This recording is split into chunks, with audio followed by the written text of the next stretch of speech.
In the last video, I hinted at making a Gurren Lagann Green Lantern What If, and well, here we go. Hey everyone, it's Jeremy from Legacy Comics, and today I'll be presenting the Gurren Lagann What If, and there's something else I'd like to share. For this video, I will be doing a $10 Amazon gift card giveaway. All you need to do is subscribe to the channel, like the video, and comment when you're done. For extra entries, you can join the Discord, follow the Instagram page, or follow my Twitter. Winners will be picked in 2 weeks on May 28th. Before we start, make sure you hit the like button and subscribe to tell me you enjoy the content on this channel. And I'd like to thank King Fox Kage on Discord or the Gurren Lagann guy on Twitter and YouTube for the great video idea. And on with the video. Somewhere in Sector 2814, Hal Jordan patrols the area. A message relays to him stating that there's a strange reading that has been detected nearby. Hal boldly continues his journey forward, scouring the area for any signs of distress. But there's nothing aside from blank space. He creates a construct as he waits to go on the defensive. Suddenly, a wormhole opens up. As Hal unwillingly gets sucked in, he realizes it isn't even a normal wormhole. It's spiraling out of control. As it swallows Hal, he falls into an unknown world. He is calling for backup, but all he hears is white noise. In the world of Gurren Lagann, the events of the first 3 to 4 episodes have stayed relatively the same. They live in darkness in Jiha Village. A gunman falls into the village, Kamina and Simone decide to explore the world above, they meet Yoko, and go on a mission to explore and take over the outside world. Let it be noted that Kamina would have already met Viral prior to the events of this What If, and Green Lantern is now trying to gain his footing from the strange occurrence that had just led him to the world of Gurren Lagann. As he walks along, a giant white figure looms over the landscape. Those who have watched the show would recognize this as Viral's gunman. "What in the world is that thing?" Hal would say aloud. As he nears it, Viral calls out through his gunman, "Are you with Kamina?" Hal, out of confusion, would say, "Who's Kamina, chicken legs?" which angers Viral, and he would begin preparing to slaughter Hal, and he would say, "Don't play dumb, human." As Viral inches towards Hal, he would instinctively create a giant machine gun to blast the gunman apart. Oddly enough, nothing seemed to happen, so then he creates a shield against the quickly moving Viral. Soon enough, Viral makes many forms of kicks and punches, and even his years of expertise to chop and beat down Hal. But Hal's reaction speed being what it is, he's able to block and subdue almost every attack. He would say, "You want to play games?" and then create a bat construct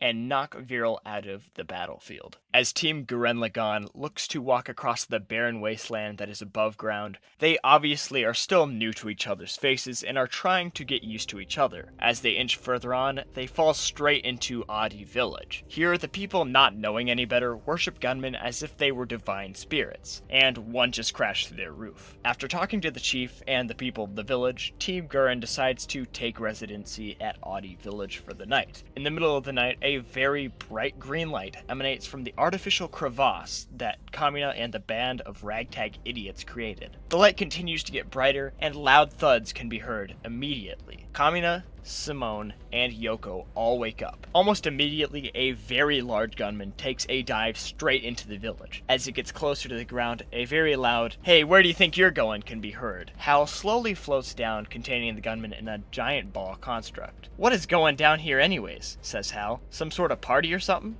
Kamino would quickly reply with, "Have you been living underground this whole time? We're Team Gurren, you know, the guys who stole the gunman." Hal would quickly reply with, "Wait, what sector is this?" After a quick second, he would realize he isn't even in the normal universe. This place is completely different. He looks at his ring, and it's growing brighter than it ever has. What's different about this place, he thinks to himself. Little does he know that this universe of Gurren Lagann strives off the basis of willpower, juicing his ring to greater heights than he could have ever thought possible. As dawn breaks through the dark sky, Team Gurren, Hal, Rasu, along with Gimme and Dari, all look to head out and take on some more gunmen. After all, who can stop those who can overcome impossible tasks? As they follow their path, they meet an old man who leads them to an inn where they fill their stomachs with a ton of food. While Rasu is still rather skeptical about the whole thing, one could see Kamina, Simone, Hal, and many others going ham on the food. There are many females, including the black siblings, without Khitan, which could raise some flags. Nonetheless, the men carry on and then go bathe the hot springs. There, in the middle of the night, Kamino would start to mentor Simon and tell him about the moon, and Hal, being very used to space,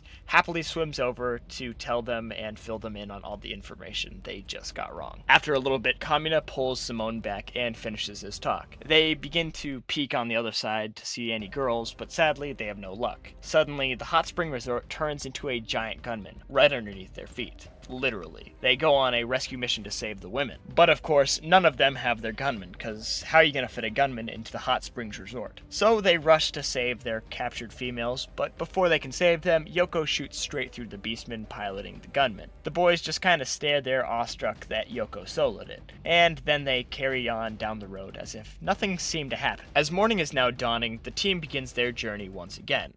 But, once again, are met with Viral, who wants his helmet back. Kamina and Simone hurry into Gurren Lagann, and Hal would fly up to Viral and say that he wants no harm. But Viral says, the war started whenever you came out of the ground. Also, didn't you say you didn't know them? Hal would say, it's a long story, and then float back down. As the two gunmen begin to fight, they return blow for blow, while Hal stands back, waiting for the right time to construct a hand to grab the sickle from Viral's back. He grabs it, and a very large cannon is launched right at Gurren Lagann, throwing Hal off his feet, and Viral stands over the two and says that the capital is here to get rid of the rebels. Kamina stands up immediately, remarking how he's never had anything cast a shadow over him before, and they're going to beat Daigunzen. Quickly, a battle breaks out, and Yoko is firing shots from her gun, Gurren Lagann is mounting Daigunzen, and Green Lantern is making a giant tennis racket to deflect projectiles from the enormous gunman. Suddenly, Gurren Lagann gets thrown off of Daigunzen and falls to the ground. Yoko demands them to leave, but Kamino refuses, and Simone says, leave it to him. Simone speedily places drills and traps the Daigunzen, and it falls into a pit Simone designed. Team Gurren cheers, and Hal congratulates Simone on his brilliant thinking. The rest of the team knows that tomorrow will be a big day,